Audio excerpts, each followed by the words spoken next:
On one gray, cold New York morning in November 1975, America's most perfect swan read the brutal truth of her life. The article was La Côte Basque, 1965, written by her closest friend, Truman Capote, exposing her sham marriage, a life where she had to accept her husband sleeping with the governor's wife. While lung cancer ravaged her body, she was forced to endure the cruelest betrayal, completely alone behind the velvet curtain of high society. However, Babe Paley's stature reached far beyond that gossip. She was an absolute force of style. She was the only person to top the best-dressed list 14 consecutive times, an unparalleled achievement that landed her in the Fashion Hall of Fame. She didn't follow trends, she was the trend. A single casual gesture from her was enough to define fashion for an entire generation. Barbara Babe Cushing was born in 1915 in Boston, Massachusetts. She was born into a family that had pedigree, but not the vast dynastic wealth of the Astors or the Vanderbilts. Her father, Dr. Harvey Cushing, was a titan in his own field. He was a pioneering neurosurgeon, a Pulitzer Prize-winning biographer, and a man of immense intellect and integrity. He was, in short, a man who believed in work and accomplishment. Her mother, Catherine Stone Cushing, believed in something else entirely: marriage. Catherine, or Gogsy, as her daughters called her, was the driving force behind what would become known as the fabulous Cushing sisters. She had 3 daughters, Minnie, Betsy, and Babe, and she had one singular ambition for all of them. They were not to be educated for careers. They were to be polished, curated, and trained for one purpose: to marry into the most powerful and wealthy families in America. It was a full-time job. Gogsy drilled them in etiquette, in conversation, in the art of being presented. They were taught how to run a household, how to manage staff, how to dress, and above all, how to be devastatingly charming to the right kind of men. It was a high-stakes finishing school conducted at the family dinner table. The pressure, especially on the youngest and most beautiful Babe, was immense. The world they were being prepared for was the café society of the 1930s and 40s. This was a new kind of aristocracy. The old dusty Knickerbocker families of New York were being supplanted by a new glittering world of media moguls, Hollywood stars, and international playboys. It was a world chronicled not in social registers, but in the gossip columns of Walter Winchell and the glossy pages of Vogue magazine. And it was at Vogue that Babe would fire her first warning shot. After being presented as a debutante in 1934, she didn't just sit by the phone waiting for invitations. In 1938, she took a job as a fashion editor at Vogue. This was a master stroke. It wasn't just a little job to pass the time. It was her strategic headquarters. At Vogue, Babe wasn't just learning about fashion. She was learning the mechanics of image. She was building a network. She was surrounded by the most creative minds of the era, photographers like Cecil Beaton, designers like Mame Boucher. She wasn't just a passive debutante. She was an active participant in the creation of glamour. She developed an eye that was not just good, it was forensic. She understood silhouette, texture, and how to project an image of effortless perfection. This effortlessness, of course, took enormous effort, and it was this cultivated image that captured the attention of her first husband. In 1940, she made her first good marriage. She wed Stanley Grafton Mortimer Jr., an heir to the Standard Oil fortune. It was a respectable match. He was handsome, socially prominent, and from the right kind of old money family. They had 2 children, a son, Stanley III, known as Tony, and a daughter, Amanda. On the surface, it was a success. Babe had done her duty. She was Mrs. Mortimer, a beautiful young matron, a regular feature in the society pages. But the Cushing ambition ran deeper. Stanley was rich, but he wasn't powerful. He wasn't an empire builder. And for a woman of Babe's cultivated ambition, respectable was simply not going to be enough. The marriage faltered during the war years. Stanley served overseas, and by the time he returned, the distance between them was more than just geographical. They divorced in 1946. In the mid-1940s, a divorced woman, even a beautiful one, was at a social disadvantage. But Babe was not just any woman. She was a Cushing, and she was a Vogue editor. She had a platform, and it was from this platform that she would meet the man who would define, elevate, and ultimately imprison her. His name was William S. Paley. Bill Paley was everything her first husband was not. He was not old money. He was the son of Jewish immigrants from Ukraine. His family had made its fortune in the cigar business, and he had taken that money and built one of the most powerful and modern empires in the world, the Columbia Broadcasting System, CBS. If Babe was the epitome of WASP grace, Bill was the personification of New World power. He was dynamic, brilliant, notoriously demanding, and utterly magnetic. He was also married. But in this world, such things were merely obstacles to be navigated. Bill's wife, Dorothy, filed for divorce. Just days after Babe's own divorce from Stanley was finalized, and only 3 weeks after Bill's, the two were married in 1947. This was not just a marriage, it was a merger. It was the ultimate social contract of the 20th century. Bill Paley offered Babe a truly global stage and essentially an unlimited budget to perform on it. He gave her access to a world of presidents, artists, and international royalty. In return, Babe gave Bill something his new money couldn't buy: social validation. She was his key to unlocking the clenched anti-Semitic doors of America's old guard society. She was the perfect, unimpeachable hostess. She was, in short, his greatest production. And Babe understood the assignment perfectly. She retired from Vogue and began her true life's work, the creation of Mrs. Paley. Babe Paley's marriage to Bill in 1947 was not just a society wedding. It was a coronation. She had graduated from the preparatory school of Vogue and ascended to the throne she had been bred for. Her life's work, the obsessive, all-consuming creation of Mrs. Paley, began at that moment. It was a performance of such staggering, microscopic detail that it would become a legend, studied and envied for decades. It was also, in its own way, a fortress. Her first act was to establish her new kingdom. Her life was divided between two primary locations: a sprawling duplex apartment at the St. Regis Hotel in Manhattan and their 80-acre estate on Long Island Kaluna Farm. These were not simply homes. They were temples of exquisite taste, curated with the forensic eye she had honed at Vogue. Nothing, absolutely nothing, was left to chance. Babe didn't just decorate in the way other rich women did, by hiring a famous decorator and signing the checks. She was the driving, obsessive force. She worked with the greatest designers of her day, like Billy Baldwin, but her vision was supreme. She curated every single object, every swatch of fabric, every flower arrangement, every porcelain dish. Her taste was absolute, and to her staff, terrifying. The level of control was legendary. At Kaluna Farm, she was known to inspect the kitchen staff by running a white-gloved finger over freshly scrubbed surfaces, checking for a single speck of dust. She would inspect the crystal and silver herself before any important dinner. Her genius was in the details that no one was supposed to notice, but which in aggregate created an atmosphere of sublime, effortless comfort. She famously had the logs by the fireplace sanded and waxed so they would be beautiful even before they were burned.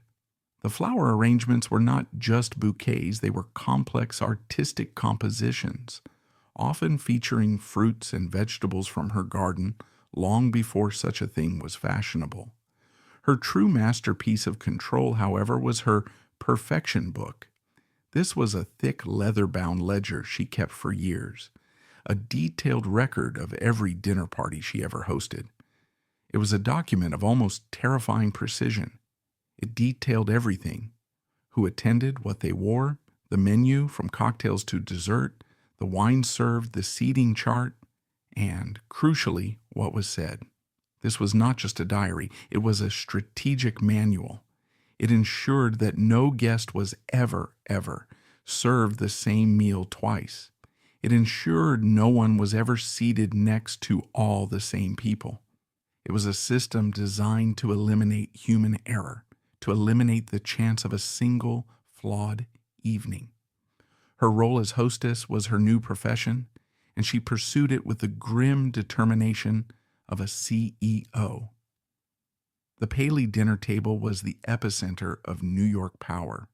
On any given night, you might find a U.S. president seated next to a Hollywood starlet, a taciturn banker laughing with a revolutionary artist, and a European duke deep in conversation with one of Bill's CBS news anchors.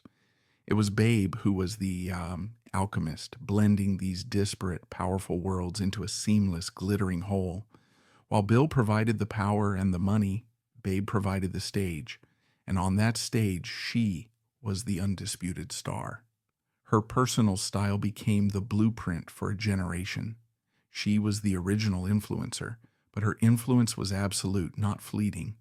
The story of her tying a silk scarf to her handbag is the most famous, but it was just one of countless examples.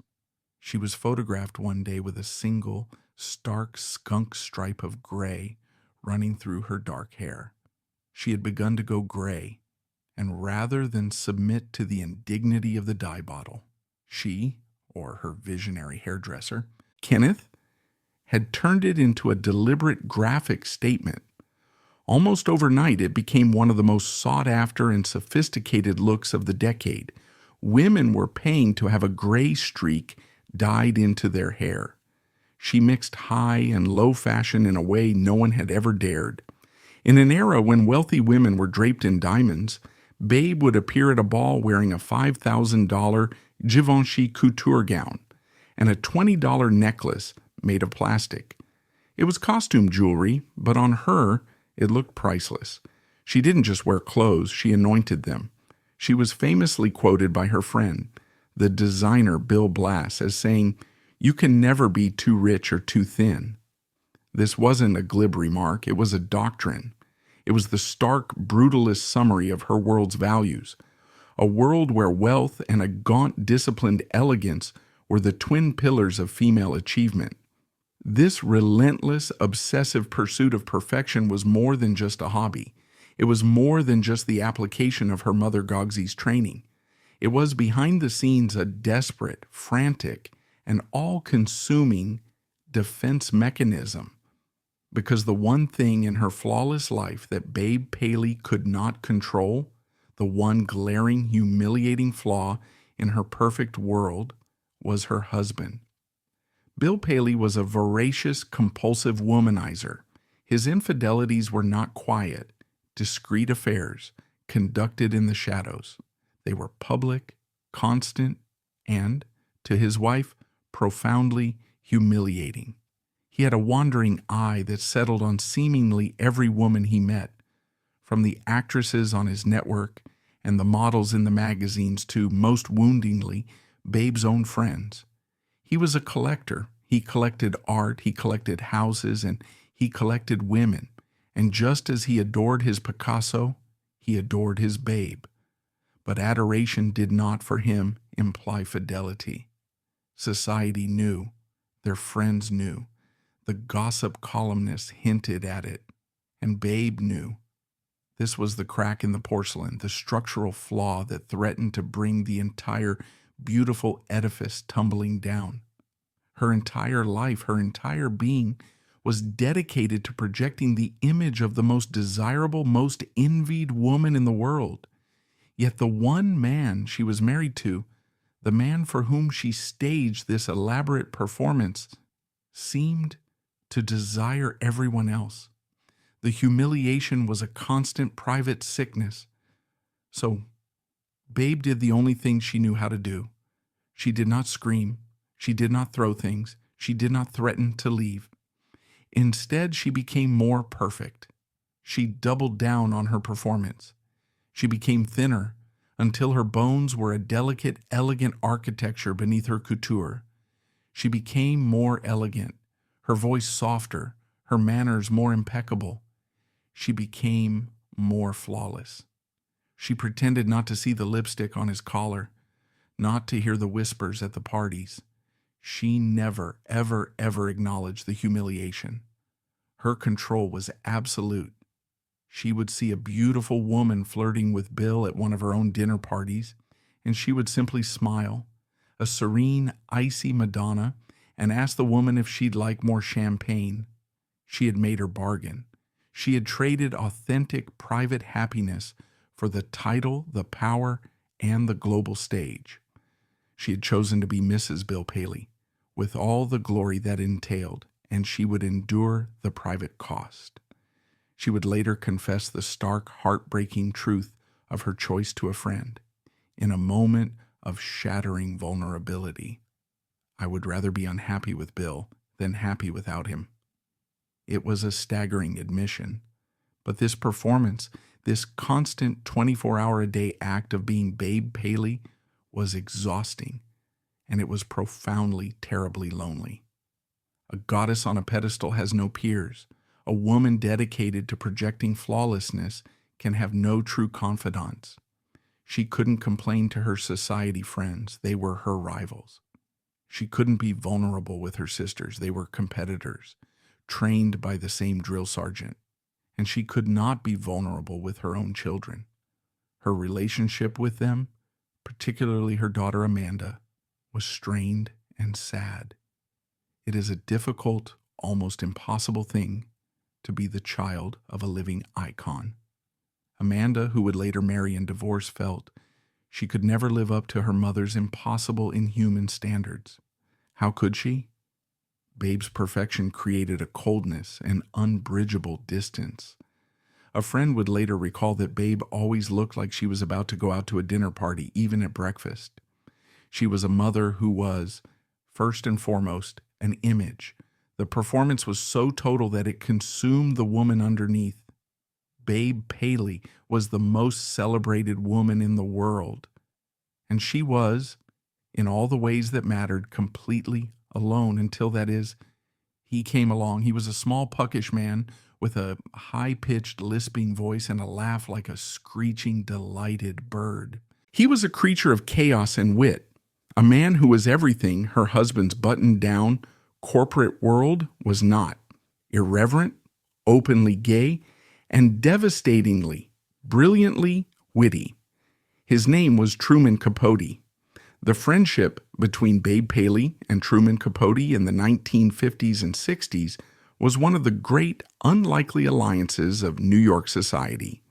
At first glance, it made no sense at all.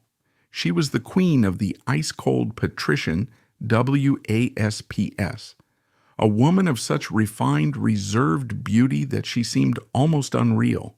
He was a flamboyant, scandalous, and entirely self-invented creature who had clawed his way up from the swamps of the American South. But their bond was immediate, and it was deep.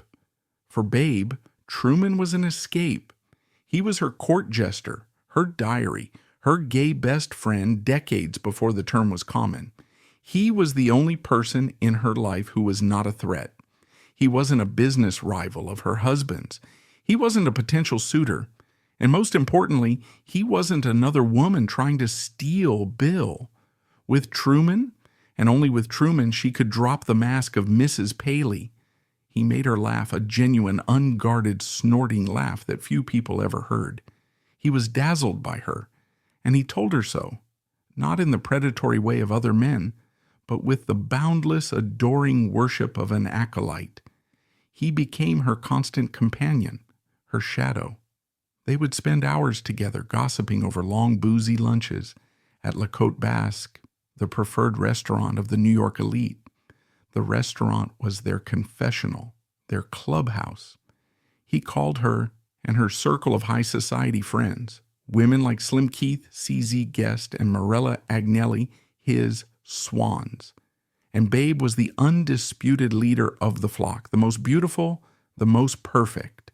She was his swan. She adored him. She found him hilarious, brilliant, and above all safe. She took him everywhere, on the Paley's private jet, on their yacht, into the most exclusive homes in the world.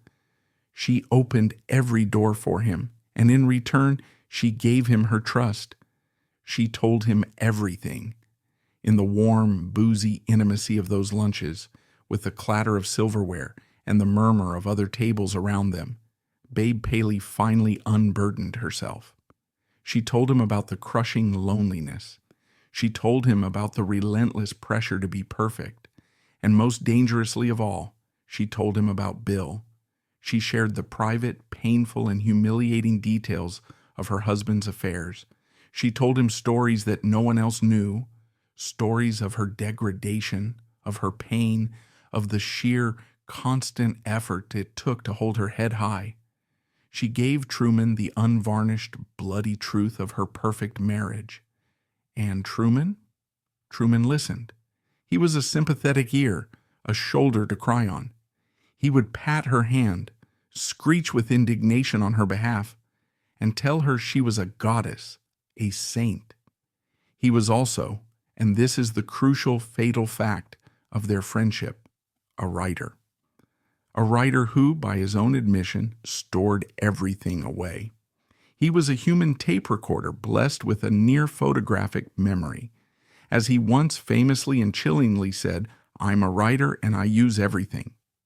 Did all those people think I was there just to entertain them? Apparently they did. They thought he was their friend. He thought they were his material. This arrangement, this delicate, dangerous ecosystem, was for a time perfect. Babe had her adoring jester, and Truman had his queen. Their bond became so central to the New York social landscape that it was inevitable it would be celebrated.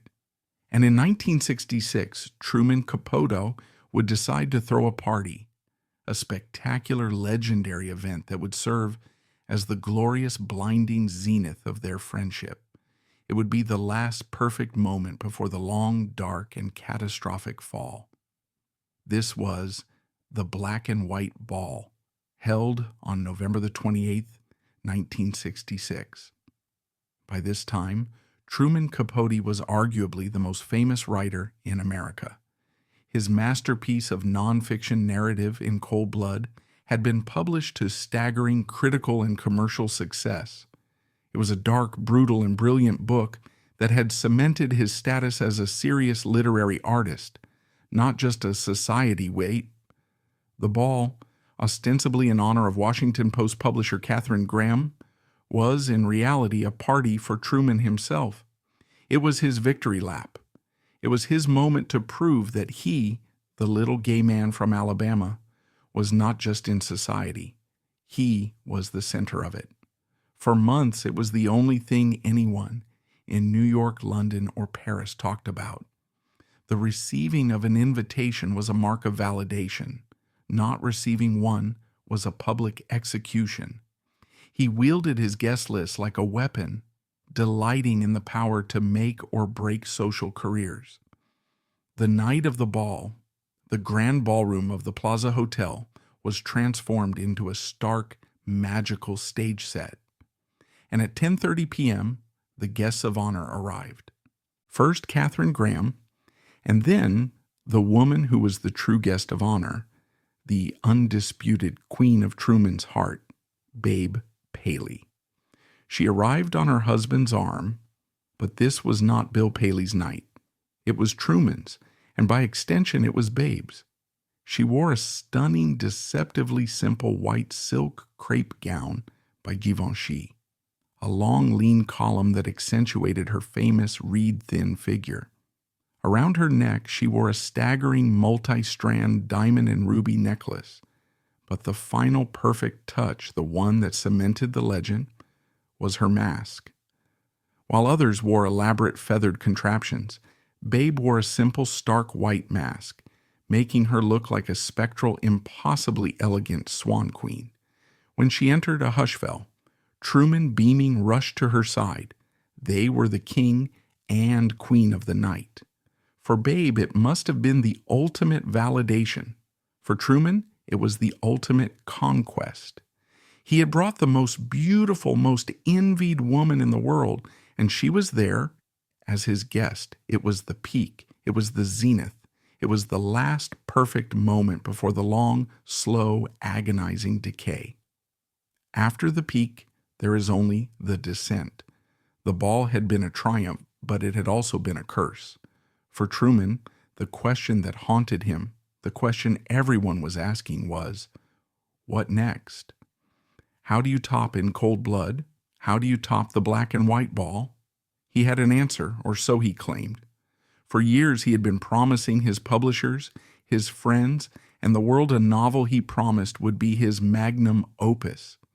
It was to be a searing, brilliant, Proustian takedown of high society, a book called Answered Prayers. The title itself came from a quote by St. Teresa of Avila. More tears are shed over answered prayers than unanswered ones. But the book wouldn't come. The 1960s bled into the 1970s. Truman was creatively stagnant. He was blocked. The man who had once been a disciplined, ferocious artist had become a full-time celebrity. The lifestyle, the lunches at La Côte Basque, the summers in the Hamptons, the trips on the Paley yacht had consumed the work. He wasn't a writer who partied anymore. He was a partier who long ago used to write. He began drinking heavily, swapping his morning coffee for a screwdriver of vodka and orange juice. He became addicted to pills, Valium, tranquilizers, anything to calm the anxiety of his creative impotence. His physical appearance, once boyish and impish, began to bloat. His voice, once a high-pitched, amusing lisp, became a sloppy, drunken screech. He was transforming from a witty imp into a tragic and increasingly malicious clown. And with the addiction came a deep, curdling resentment. He loved his swans, but he also envied them. He envied their effortless ancestral wealth, their patrician beauty, their unassailable power. He was their pet, their mascot, and he was beginning to hate the feel of his jeweled leash. He was of their world, but he would never be from it. He was the performer, and he was growing to despise his audience. He felt they had drained him, used him as entertainment, and now he would have his revenge. At the same time, Babe's life, once a thrilling vertical ascent, had plateaued. The 1970s had arrived and the world was changing. The sleek, controlled, hat-and-gloves elegance of her 1950s reign was being supplanted by a new, rougher, more chaotic generation. The world of Studio 54, of drugs and disco and letting it all hang out, was antithetical to everything she represented. Her life's work was, in a sense, complete. Her children were grown. Her daughter Amanda, with whom her relationship was famously strained, was a product of this new generation, and the distance between mother and child was vast. Babe's job as the world's greatest hostess was no longer a thrilling challenge. It was maintenance, the endless perfect dinners, the flawless homes. It was all a beautiful static diorama.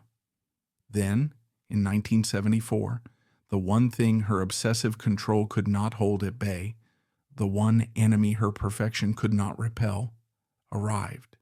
She was diagnosed with lung cancer. Babe, like Bill and virtually everyone else in her generation, was a heavy, constant smoker. A lit cigarette, held between her long, elegant fingers, was one of her signature accessories. The diagnosis was a terrifying, mortal blow. The goddess was, after all, human. She was now physically frail, grappling with her own mortality. She was a woman in pain, a woman facing the terrifying unknown, and she needed her friends more than ever.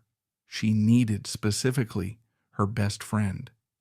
And this was the moment Truman Capote chose to strike.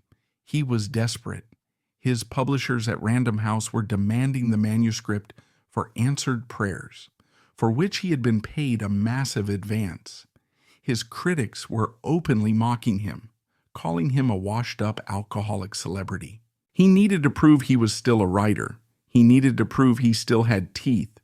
He decided to publish a standalone excerpt from the unfinished novel. He would give the world a taste of his long-promised masterpiece. He sold the chapter to Esquire magazine for $25,000. The title he gave the chapter was La Côte Basque, 1965. It was an act of breathtaking, deliberate provocation. This was not a random title. It was the name of their church, their private confessional, the very restaurant where he and Babe and Slim Keith had spent countless afternoons, drinking and laughing and sharing their deepest secrets. He wasn't just telling their stories. He was desecrating their most sacred space, rubbing their faces in the very location of their vulnerability. In October 1975, the magazine hit newsstands. It was quite simply a bomb detonated in the heart of American high society. The story was a thinly, almost transparently fictionalized account of a long drunken lunch at that very restaurant. The narrator, P.B. Jones, was clearly Capote himself. His dining companion was Lady Ina Coolberth, a vicious, unmistakable, and deeply unflattering caricature of Babe's close friend, Slim Keith. As Lady Coolberth sips her wine and chain smokes, she spews a torrent of toxic, intimate gossip about their friends. The chapter was a catalog of betrayals, but two stood out as unforgivable. One was a barely veiled retelling of the story of Ann Woodward, a showgirl who had married into a wealthy family and famously shot her husband, a death the police ruled an accident. In Capote's telling, she was a cold-blooded murderer, and he all but named her. Upon the magazine's publication, Ann Woodward died by suicide. But the most brutal, most detailed, most unforgivable story was about a character named Cleo Dillon. There was not a single person in their circle, not a single reader of Vogue or Harper's Bazaar, who did not know instantly that Cleo Dillon was Babe Paley. The story, as told by the catty Lady Coolberth, concerned Cleo's husband, Sidney Dillon, Bill Paley. It recounted in grotesque, humiliating detail one of his many affairs. It described a tryst Sidney had with the wife of a New York governor, and how the woman who was menstruating had left a bloody mess all over the sheets of the Dillons' marital bed. The story went on. It described how Sidney, enraged at the evidence, refused to touch the sheets, and how when Cleo returned home, he forced her, the perfect, the pristine Babe Paley, to wash the bloodstains of his lover out of their bed linens by hand. It was a story of such intimate, specific, and grotesque humiliation that it could only have come from one person. It was not a story Truman could have overheard. It was a story Babe must have told him in a moment of profound, trusting vulnerability, her heart broken, her mask off, confessing her deepest, darkest, most painful secret to the one man she thought was safe. This was not gossip. This was a psychic violation. It was a betrayal so profound it was almost surgical. He had taken her pain, her tears, her most private degradation, the ultimate symbol of her failure to control her husband and her world, and he had sold it. He had taken the contents of her soul and published them as high-class entertainment. He had used her. The fallout was immediate, and it was absolute. Babe, already frail and sick from her cancer treatments, read the article. According to friends, she was not enraged. She was quite simply shattered. The perfect facade, the one she had spent 30 years building, the armor that protected her from the world, had been smashed to pieces, and the man holding the hammer, the man who had delivered the killing blow, was not her unfaithful husband, but her best friend. She never spoke to Truman Capote again. The story of the final, definitive break is chilling in its quiet finality. Truman, in a state of genuine or breathtakingly arrogant shock that his art would have any real-world consequences, called the Paley apartment. He had not apparently thought his friends would be angry. Babe was upstairs ill. She saw it was him and told her daughter Amanda to pick up the phone. Amanda did. Truman, hearing her voice, asked his chirpy, familiar question. "Amanda, what's wrong? What's going on?" Amanda's reply was ice cold. She said only, "Truman, what do you think you've done?" And then she hung up. That was it. It was not a negotiation. It was not a dramatic confrontation. It was an excommunication. Bill Paley reportedly was furious. He was a man of power, and his instinct was to sue. He wanted to destroy Esquire, to ruin Capote. But Babe's reaction was quieter and far more profound. She and the other swans simply cut him. He was erased from their lives. The invitations that had been his lifeblood stopped. The phone calls that had filled his days went unanswered. When he dared to show up at La Côte Basque, his former friends would see him get up and walk out. The man who had lived on the oxygen of their society, the man who had defined himself by his proximity to them, was suddenly, completely, and permanently suffocated. He had committed social suicide. The man who had lived on the oxygen of their approval was now to be suffocated by its absence. A just and final sentence for an unforgivable crime. But as Truman Capote began his very public, very loud spiral into oblivion, the woman he had betrayed was facing her own, far quieter, battle. The bomb he had detonated in her life had landed on a foundation already cracked by illness, forcing Babe Paley to muster her legendary control for one final agonizing campaign. For Truman Capote, the silence that followed the publication of La Côte Basque 1965 was not just a social snub. It was a form of sensory deprivation. This was a man who lived on the oxygen of gossip, invitations, and the reflected glamour of his swans. He had built his entire identity, his post-in cold-blood persona, on being their cherished intimate. And in one arrogant, self-immolating act, he had set fire to his own universe. He was, by all accounts, genuinely, pathetically shocked. He could not or would not understand what he had done wrong. This lack of comprehension was perhaps the most damning evidence of his profound, narcissistic detachment. He truly believed that his status as artist placed him above the mundane rules of friendship and decency. He had convinced himself that his genius gave him a divine right to appropriate the lives and pain of others, to melt down their most sacred secrets and recast them as material. He whined to the few friends who would still take his calls. What did they expect? He demanded, his voice a bewildered, drunken screech. "I'm a writer. I told them I was a writer. They knew who I was." But he had fundamentally, fatally misunderstood the unspoken contract.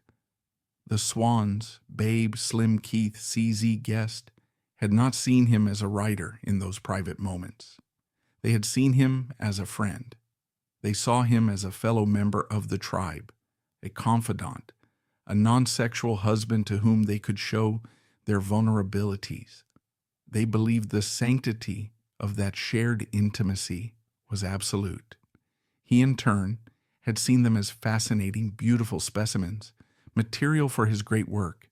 He had broken the sacred, unspoken code of their class, the omerta, that binds the ultra-rich and powerful. You never, ever, ever tell. The excommunication was swift and total. Babe, of course, was the epicenter of this seismic shift. Her silence was the command. But the other swans, who had also been betrayed and caricatured in the article, Slim Keith was, if anything, portrayed even more viciously, followed suit. The invitations that had been his lifeblood stopped. The phone calls that had filled his lonely afternoons went unanswered. When he dared to show up at Capote Basque, their inner sanctum, his former friends would see him, gather their things, and walk out, leaving him to nurse his drink in a cloud of his own toxicity. He was a ghost at the feast. He was socially, culturally, and in all the ways that mattered to him, dead.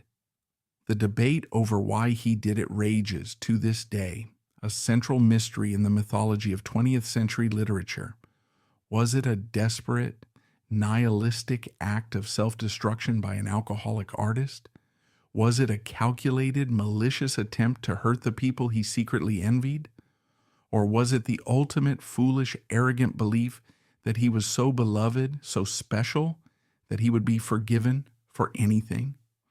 The most likely answer is a toxic, tragic cocktail of all three. There is the theory of artistic arrogance, that he genuinely believed answered prayers was his magnum opus, his Proustian epic. He believed that to create a masterpiece, he had to tell the truth, to use the most explosive material he had. In this view, he was a foolish, misguided artist, but an artist nonetheless, sacrificing his friendships on the altar of his art.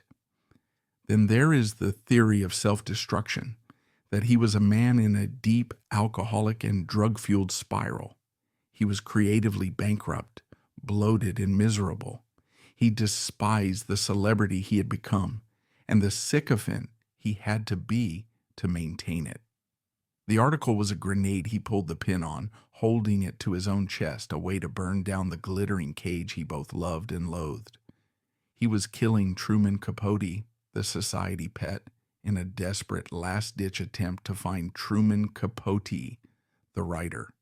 But the most compelling theory, the one that holds the most water, is one of deep, curdling resentment and envy. He loved his swans, but he also hated them. He hated them for their effortless wealth, their patrician beauty, their unassailable power.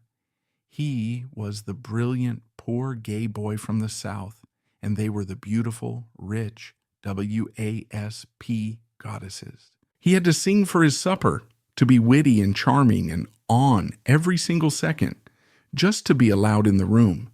They, by contrast, were simply born to the feast. He was their pet, and that role, once a source of pride, had become a humiliation. Capote Basque was his revenge. It was a lifetime of perceived slights, of feeling like the court jester, exploding in one act of devastating textual violence. He didn't just bite the hand that fed him.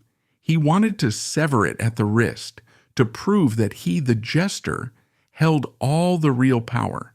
He wanted to show them that his words were more powerful than all their money and all their class.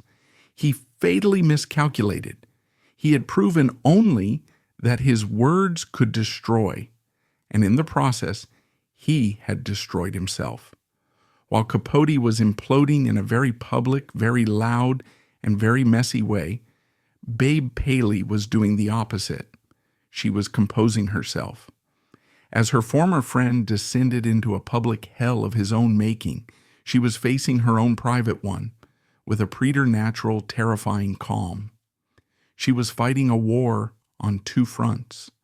Her body was being ravaged by lung cancer, a betrayal by her own biology, and her heart had been shattered by Capote, a betrayal by her chosen family. She was facing the end of her life, and she discovered that the fortress of perfection she had built, the one that had been her prison for so long, was also her final greatest defense. She applied the same obsessive, meticulous control to her death that she had applied to her life. If she could not control her cells, if she could not control the loyalty of her friends, she would, by God, control her exit. She began planning her own funeral. This was not a maudlin or morbid affair. It was a production. It was her final perfect dinner party, and she was going to be the hostess even in absentia. She called in her favored caterer. She chose the food. She selected the exact wines to be served to the mourners. She picked her own casket. She compiled the guest list with the same ruthless precision she used for her dinners, deciding who exactly would be permitted to mourn her. It was her final perfect act of curation. But her masterpiece of control was what she did with her legendary, world-famous jewelry collection. In her final months, she sat with her priceless collection, the diamonds, the rubies, the emeralds that Bill had showered upon her, the pieces that had defined her look for decades. And with a steady hand, she began to sort them. She set aside specific important pieces, placing them in individual velvet boxes. To each box, she affixed a small handwritten tag. These tags bore the names of her friends. Not just any friends. They were for the women who had remained loyal, the ones who had not talked, the ones who had stood by her. It was a final, calculated, and brilliant act of rewarding loyalty. It was also, in its silent, elegant way, a final judgment. It was her last, perfect act of control, a way of having the final word. She was, quite literally, sorting the loyal from the disloyal, the true from the false, and bequeathing her treasures accordingly. In these final fading months, something else remarkable happened. The great central conflict of her life, the one that had caused her so much private pain, finally found a quiet resolution. The endless, humiliating static of Bill Paley's infidelities, the drama and the noise of his compulsive womanizing, all of it faded in the face of her illness. Bill, the man who had seemingly desired every woman but his wife, was now confronted with the terrifying, imminent reality of losing her.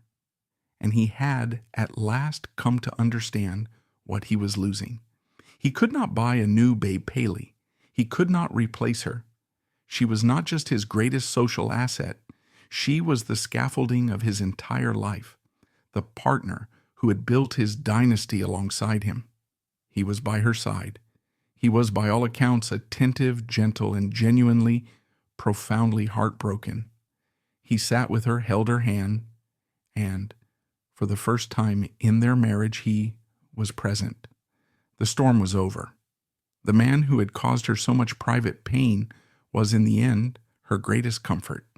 She had finally gotten the husband she had always wanted, just as she was leaving him. Barbara Babe Cushing Mortimer Paley died on July 6, 1978. She was 63 years old. Her funeral was exactly as she had planned it. It was flawless. The food was perfect. The wine was exquisite. The guests were the curated elite of New York. It was a tasteful, elegant, and perfectly controlled event. It was, in every way, her final performance. There was one notable, though entirely expected, absence. Truman Capote was not invited. For Capote, this was the final slam door, the definitive, irreversible end. Her death sealed his fate. It made the excommunication permanent. There was no longer any chance for forgiveness, no matter how slim. He could not apologize. He could not win her back. He was a wreck. Her death, which he had not been allowed to be a part of, haunted him. He had murdered his muse, and now she was gone forever. He never finished answered prayers. The book, his supposed magnum opus, the very thing for which he had sacrificed his greatest friend, died with her. It was published posthumously, a collection of half-finished, brilliant, and spiteful fragments. Truman Capote spiraled further into drugs, alcohol, and a pathetic public loneliness. He died in 1984, less than a decade after his great betrayal, a broken, bloated, and profoundly lost man. He had sacrificed his queen on the altar of his own ego, and in doing so, had destroyed his own kingdom. The queen's legacy was just being sealed. Her death marked the end of an era, but it was also her final, perfectly managed performance. The funeral she had so meticulously planned would be the last time her presence was felt, the last event she would host, and it would contain one final, unscripted, and deeply mysterious gesture that would come to define the heartbreaking ambiguity of her entire life. Babe's legacy is a complicated one. In one sense, she is an icon of style. Her influence is still seen everywhere. She was the prototype of the modern it girl, the woman whose very existence was a form of art. But her story is also a profound human tragedy. It's a cautionary tale about the hollowing out effects of perfection. She was a woman who was valued, and who valued herself based on her flawless surface. She poured so much energy into the image of a perfect life that there was perhaps very little room left for a real one. She was trapped by her mother's ambition, trapped by her husband's infidelity, and trapped by the impossible standards of the very world she ruled. There's a final, haunting anecdote. As Babe was buried, Bill Paley, the man who had caused her so much private pain, stepped forward. He placed a single object in her casket before it was sealed. It was a small, plain, paper-wrapped package. Later, a friend would ask him what it was. He told them it was a copy of the latest issue of Vogue magazine. Was it a final, cynical gesture, a reminder that she was, to him, his greatest ornament, his ultimate status symbol? Or was it something more? A desperate, heartfelt tribute to the woman who had started at Vogue, who had taught him everything about art and beauty, and who had been his partner in building a dynasty. Like so much of Babe Paley's life, the truth of that moment is hidden beneath a beautiful, perfect, and heartbreakingly silent surface. She was the ultimate swan, an image of impossible grace, paddling furiously beneath the water just to stay afloat. And in the end, the only thing that could truly destroy her was a friend.